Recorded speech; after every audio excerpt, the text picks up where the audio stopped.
Hi there, and a very warm welcome to Season 4, Episode 4 of PeopleSoup. It's Ross McIntosh here.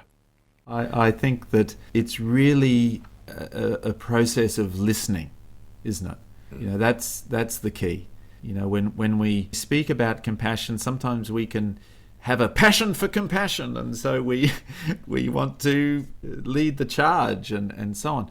But if we can just stop and breathe and kind of listen and gradually evoke, create that opportunity for people to really make their own arguments for where compassion perhaps can fit in the workplace. P-Supers, thanks for tuning in. This week it's part 2 of my chat with Dr. Steindl, clinical psychologist, author, expert in motivational interviewing, compassion-focused therapy, and a YouTube influencer.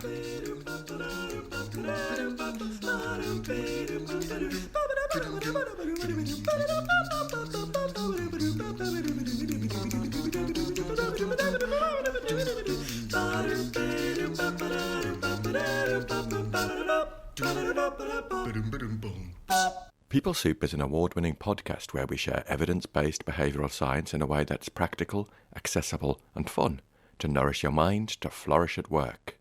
We cover loads in our chat, including my review of Stan's book, which is called The Gifts of Compassion, How to Understand and Overcome Suffering.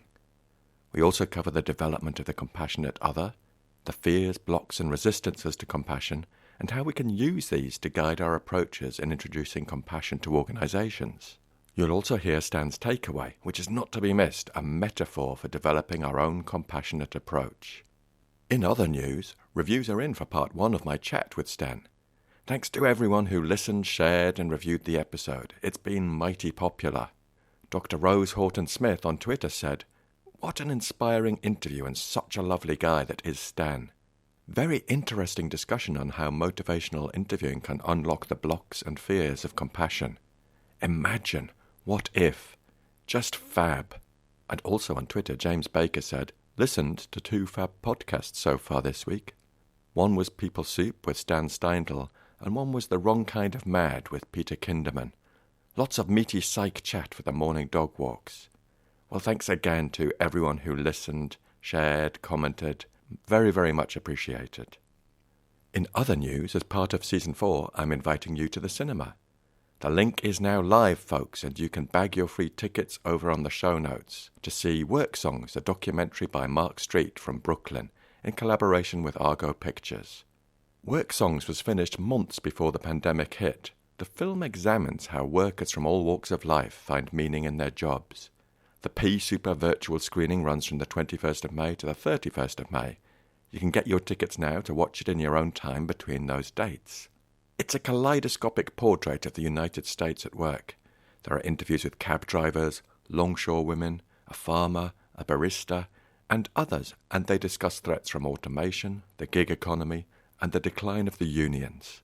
If you do enjoy the podcast, I'd love it if you would subscribe, rate, follow, and review it, whatever platform you're on, especially Apple.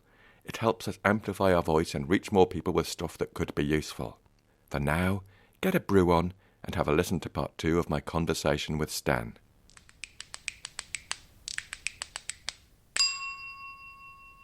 And I'd love to really dive into your book, just to learn a bit more about that, The Gifts of Compassion, How to Understand and Overcome Suffering. And I was fortunate enough to read a copy, and I would like to start this segment with my review, if I may. Oh, yes, please. Love to hear it. So here we go. Stan, Shantae, you stay. This book is awesome. Over the last couple of years, I've really set sail upon my journey exploring compassion-focused therapy, and I've read a fair few books and papers. Yours is the first book that has really hooked me. You take the reader on a journey with practical techniques and personal stories that really bring the concepts to life in a way that's both accessible, practical, and highly readable. For me, it's as if you anticipated my questions as I progressed through the book, and I felt both supported and guided by a trusted friend. Thank you so much for writing this. This is now my go-to reference book. And I'm currently rereading the sections. There's The whole book is awesome, but there's some sections on self-criticism, shame, forgiveness, and healthy relationships that blew my mind.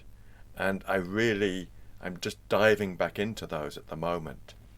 And you know, my focus is on people at work, Stan. And there was just one of the stories you told that really shone for me, that really resonated. You were talking about you were working with some student nurses, and you, as part of that training, you assessed their level of compassion according to the 3 flows, which are compassion for others, receiving compassion from others, and self-compassion. And it probably wouldn't be a surprise to anyone that on the first one, compassion for others, they were much higher than the general population. But on the second 2, receiving compassion from others and self-compassion, they were lower than the general population. And you actually discovered that nurses were more likely to be self-critical about their own suffering and hide it away from others for fear of being judged as weak or incompetent. Now, we know that nurses are a witness to patients going through a lot of suffering, and by only being compassionate to others and not receiving any compassion for themselves can put them at risk of burnout and fatigue.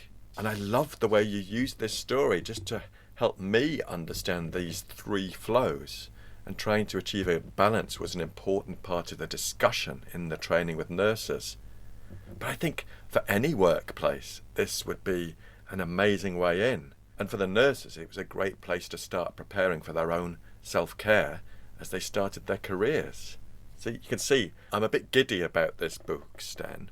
I am feeling very, very humbled by your wonderful words and the description of how you felt reading it. I really appreciate hearing that, Ross. Thank you. My pleasure. And I'm glad it came across so strongly because, blimey, this is what I've been looking for, man. So how would you introduce the book to a new audience, maybe? Well, I think I wanted to write a book that was a very practical, plain language entry point into compassion-focused therapy. And a lot of the books that are written, CFT is very comprehensive. It draws on all sorts of psychological science, attachment theory, neuroscience, spiritual traditions and wisdom traditions, and sometimes can feel even a little overwhelming. And so that was the idea behind the book, was to find a way to just make something very relatable and engaging and practical and plain language. And so I sort of see it as a little bit of a therapy companion, potentially, but also a sort of a self-help type of guide. It really tries to offer practical things that people can do and start to develop their own compassionate mind. And so it works through a series of core skills around bringing it back to the body and body-based practices, using imagery, cultivating a sense of a compassionate other, cultivating a sense of one's own compassionate self, and then bringing all of that to certain aspects of who we are, the multiple selves, the anxious self or the angry self or the sad self, and then ultimately bringing the compassionate self to things like self-criticism and shame, and trying to find ways to forgive and relate well to one another. So yeah, I think that's the idea there, is to really offer something that's nice and relatively brief and practical, and you can work your way through and feel like you've actually started to develop this special part of ourselves, this compassionate mind, this compassionate self. Hearing you speak, I really resonated with your guide to developing the compassionate other, and just having the opportunity for myself to reflect on that. And it really allowed me to pause and think about what would my compassionate other be like. And it's probably two different, perhaps, or a blend, but it combines my mum, who died in 2019, Well, it's kind of one element is my mum. Yeah, the unconditional love, the pride she had in the work I do and in me, in finding my path in life. That's something that's really quite strong and emotional for me. And also there's sort of another part of it, which is my dog, Basil. Basil! Oh, he's a whippet. And there's just something about that connection, and what can I learn from him about just being in the present, about disconnecting.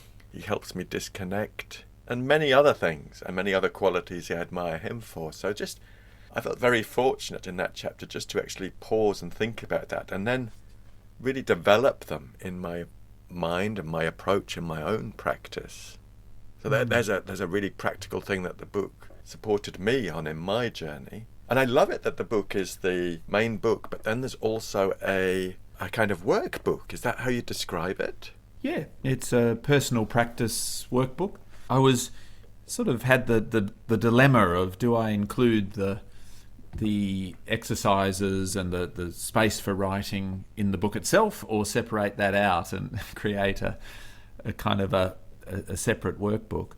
I sort of felt like separating it out was a nice idea, because then the book itself might be shared. You might have a friend and think, oh, well, they could have a read of this too, but you can keep your own workbook and so on. And so that was sort of the decision in the end. But yeah, the workbook is really about trying to record some of these insights. A lot of CFT is about guided discovery and tapping into one's own intuitive wisdom about, among other things, compassion and so on. And so, the idea of the book is to really guide people through these various exercises to arrive, just like you said, at their own version of this ideal compassionate other.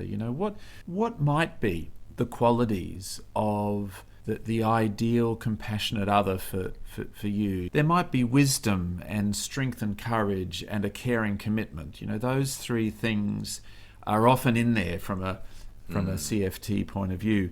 But what else? Is it warmth and cuddles, or is it humour and playfulness, or is it serious and philosophical, or whatever it might be? That we really can stop and think about, what is it for me? If I was to have someone to be compassionate towards me, what kind of qualities would I really want and need from that person? And so we think about perhaps people from our lives, people now or people we've known in the past, other living creatures and so on. And we start to think, okay, those qualities there and those qualities there. Might it even be, not real people, fictional characters, or people from a movie, or even spiritual figures and so on. And we can sort of really stop and think. Actually, being playful is a part of compassion, really, in some ways. And being playful with this and sort of stopping and thinking, what might my ideal compassionate other look like? And of course, we might have different ones for different occasions. So my old dog was called Hammer, and he's gone now. But when I'm needing a kind of a compassionate other that really is about the strength and courage side of compassion, I might sort of more think about Hammer. Whereas if I'm really after that warmth and friendliness, then I might think about Bruno. If I'm wanting to tap into wisdom, I often bring to mind my grandfather, who was actually my father's father, David Steindl. I think of him as sort of that figure of wisdom. So yeah, I think there's these people, these living creatures, these other characters, they give us these little gifts, and that's where the title comes from, in a way. That's one of the gifts of compassion is that we experience these qualities from others, and even perhaps when they've gone, that we still have that gift of those special qualities, and we can actually enact some of that within ourselves as well as we develop our own compassionate mind from the lessons that others have offered us, or the demonstration of what it is to be a compassionate person. Wow, love it. Thanks, Stan. At one stage there, I had Ian McClellan as my compassionate other because of the whole, Gandalf thing. But then he was in a movie recently where he was the real baddie, and so all of a sudden, he's not quite as helpful anymore. Oh no! He violated your compassionate other by having a different role. Yeah. Oh well. Oh.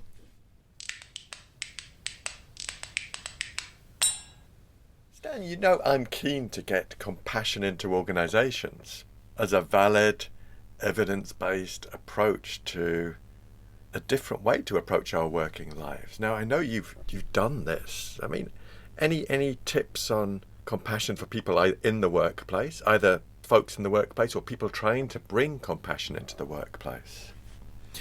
Yes, I think the big consideration there is in and around those fears, blocks and resistances.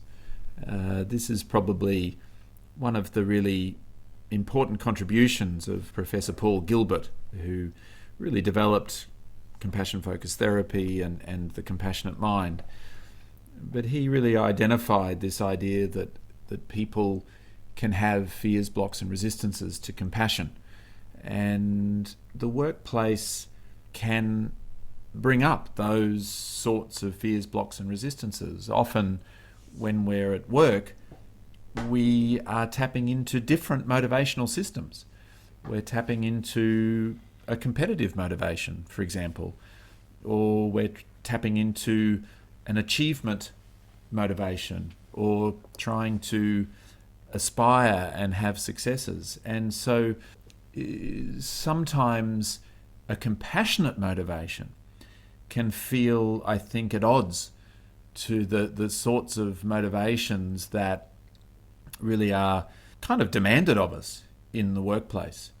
Even compassionate professions like nursing or medical doctors or even psychology, like for me, we'll have sometimes those competing motivations and, the need to achieve certain key targets, for example, or to demonstrate that we're being effective and having good outcomes, or, other sorts of motivations. So I think that's the bit to ponder. So if we go into an organisation and we propose compassion in one way or another, what might be some of the fears, blocks and resistances that arise? What might be the fears? What might actually be activating their threat system there? Is there anything that kind of feels threatening about being more compassionate at work? What might be triggering blocks? Things that maybe they would like to be more compassionate, but they just don't have the time or the resources, or they don't really know what compassion is, or what might be leading to these resistances. Resistances are more where we might be thinking compassion is silly or weak, or we probably could be more compassionate but we don't want to, sort of a thing. So that's really a key. Now one of the tricky bits is the question, what is compassion? That's the first dilemma, because oftentimes the definition can be part of the fears, blocks and resistances. If compassion is seen as, like you said before, sort of warm and fuzzy and fluffy and pink, if you like, then that can just not feel really relevant. So trying to tap into a sense of, what is compassion, that it's a sensitivity to suffering in self and others, and a commitment to try to alleviate and prevent that suffering. It takes great wisdom, it takes great strength and courage, and it really is about a commitment to being helpful rather than harmful. It's not about anything too sort of high and mighty or anything like that. It's just this core commitment to be helpful rather than harmful to myself and others. Sometimes we might even invite people to kind of think, what's a time in their lives where they have experienced receiving compassion from others? What was that like, or what did they notice when someone was being helpful to them? Or in fact, what was a time in their life where they were being compassionate towards another person? And what was that like? What did that feel like in them to shift into that motivation?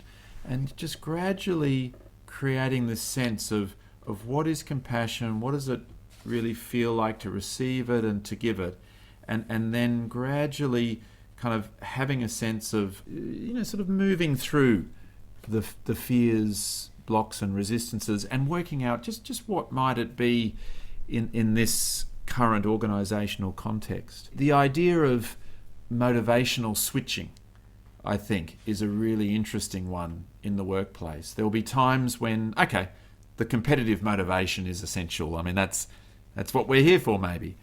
But are there ways, knowing what compassion perhaps is and what we're really talking about there, are there ways that we can switch motivations and switch into something like a compassionate motivation, perhaps when we notice that someone's struggling at work and that sort of thing? Wow, Stan, you've given me a new way in to think about this with organisations. I love the idea of perhaps going in, introducing the idea of compassion, and then sort of facilitating a discussion about what are your fears, blocks and resistances, and allowing people to get them out on the table and say, let's discuss those. I'm not threatened by those. Let me try and reveal more to you as we go along, but thank you for getting those out, because I've experienced that. I think I probably mentioned when we spoke for compassion in a t-shirt, I spoke about doing a sort of taster session, more around ACT, acceptance and commitment therapy, with a tech organisation, and introducing sort of that noticing with curiosity and kindness. And it was the CEO who actually said, well, all right, Ross, but we don't have time to do that. We are moving here and there. We're agile. We get shit done. And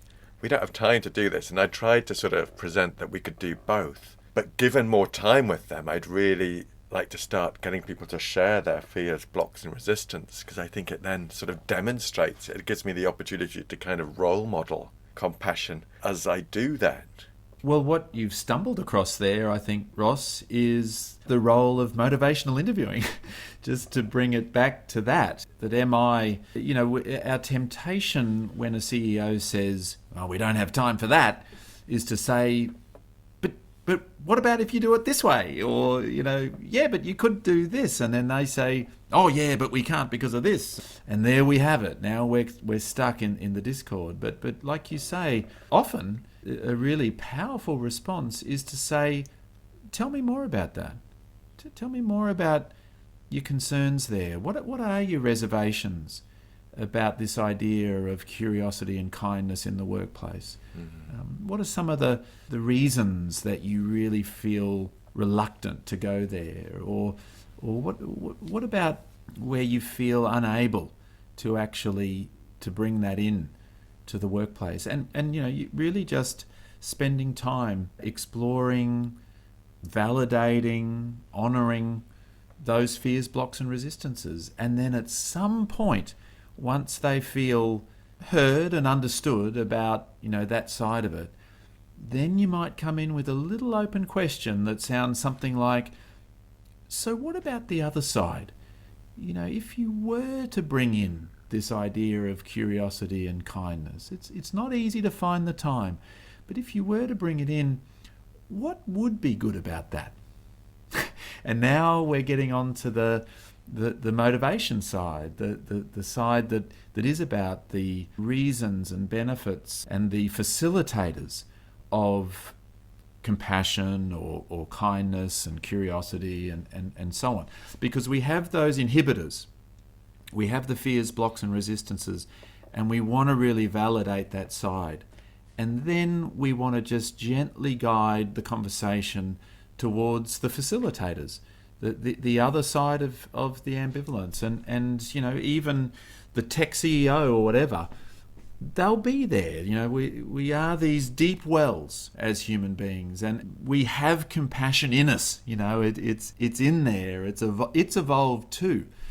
And so, you know, given that little space to really explore both sides, you know, often people will say little things. You know, they'll say, well, you know, obviously compassion is a good thing.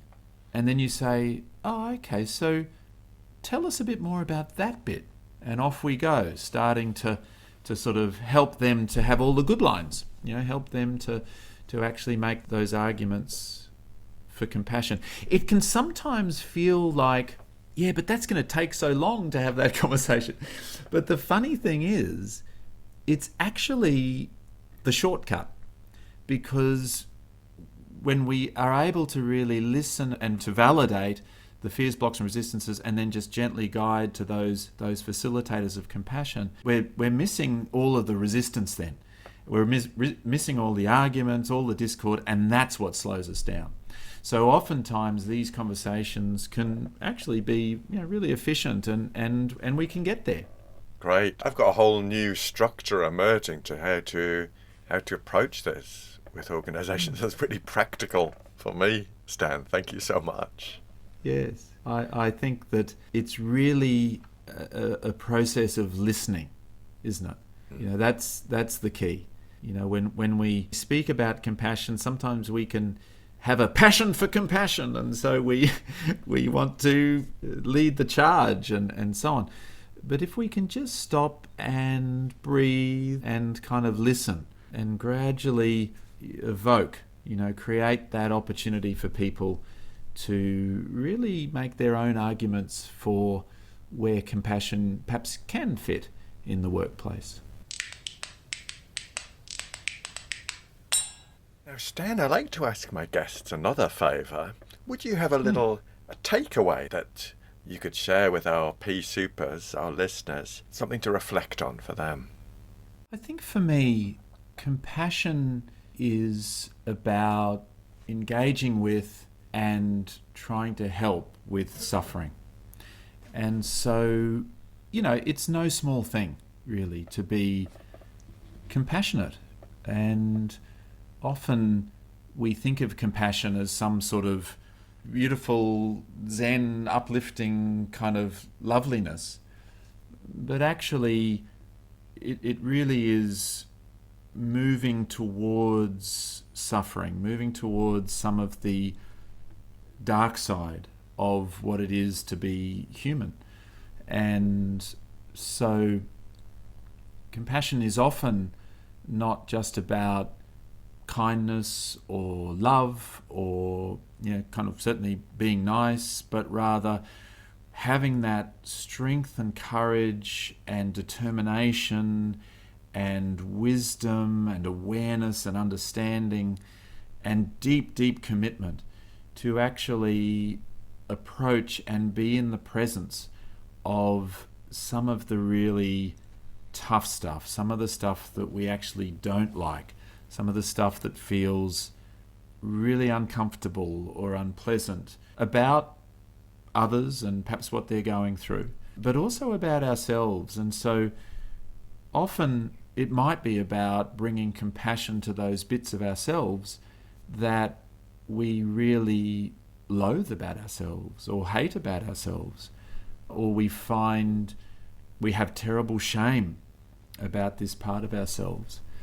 And so I like the idea of a compassion ladder, so to speak, where we try to build the rungs of the ladder. You know, we start with bringing it back to the body, and using the breathing, using the body posture, using the facial expression.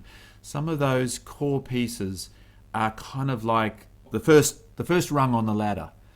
And then we build up from there, and we start to bring in our imagination and images of perhaps a compassionate other and the wisdom of them and what they might have to say to us, or to guide us with things. And then we might go up from there and start to really think about, okay, my compassionate self, what if I was to approach my own suffering? Now, the idea of a ladder is nice, because if we get to that rung on the ladder and it feels too much, or we start to really feel distressed in the presence of suffering, our own or others, we can just pop down the ladder again, and we can go back to the image of the compassionate other, or we can even go back to the body and just activate the parasympathetic nervous system, activate the soothing system, just settle, soothe, calm the body, and then just nudge our way back up the ladder again until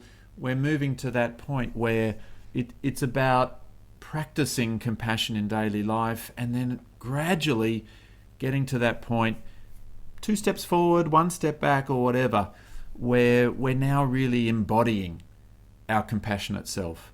And we might encounter suffering in others or in ourselves, and the compassionate self just arrives now. And there it is, alongside, ready to help out, because we've been through these little stages and really paced ourselves, and now we can embody our compassionate self. I love it. The ladder, that really speaks to me. Thanks, Dan. And I actually feel like as I climb my own ladder, I actually feel like Stan is just down there holding the ladder so it doesn't slip for me. Thank you. Actually, one of the adorable bits of feedback I got about the book was from my daughter, Freya, who said that she felt that reading the book was like just having a conversation with me. She felt like my voice was coming through, and I was like, oh wow, that's just the best feedback. And so I do hope that kind of comes through, that perhaps I would like that sense that I'm there for you guys, and I know you're there for me as well. Absolutely. And I agree with Freya. And in another meeting, someone asked you if you were doing an audio book. No one has mentioned it. I mean, no, not the publisher and so on hasn't mentioned anything about an audio book. It'd be sort of fun to do. I can't imagine. I guess you'd just have to sit in a little booth and read it out loud. It would be an interesting experience. Well, I think you can tell your publisher. You've been asked at least twice now, so... Yeah, I've been asked twice. I think you can call that a growing demand. Yes. Yeah. Well, I'm sure. I reckon my mum would also think it was a good idea, so that might be 3. Get in. Stan, thank you so much for joining me on PeopleSoup. I really value your reflections, your openness, and it's been a joy, so thank you so much. Thanks for having me, Ross. I love what you do. Thank you, mate.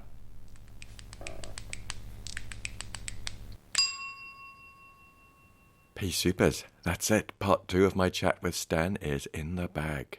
Thanks to Stan for being such a tremendous guest. You'll find the links to his website and the book on the show notes, as well as his YouTube channel. If you like this episode or the podcast, could I invite you to share it with one other person? I'm really keen to spread the behavioural science and skills with more people. Of course, a subscription, follow, rating or review are also very, very much appreciated. It will help the show climb up those all-important charts. The show notes are at rossmcintosh.co.uk, and this includes links to a few different platforms. I love to hear from you, and you can get in touch at peoplesoup.pod@gmail.com. On Twitter, we are at PeopleSoupPod. On the Instagram at people.soup. And on Facebook, we are at PeopleSoupPod. Thanks to Andy Glenn for his spoon magic and Alex Engelberg for his vocals, and to you for listening. Look after yourselves, PeopleSoupers, and bye for now. Oh, that was fun, Ross. I really enjoyed chatting with you last time and this time. I think it's a fun. It's sort of called something in podcast land, isn't it? A collab or something. So Yeah. Oh gosh. Yeah. Cross pollination or something. yeah. Well, let's hope not. All right. Well. Okay. Well.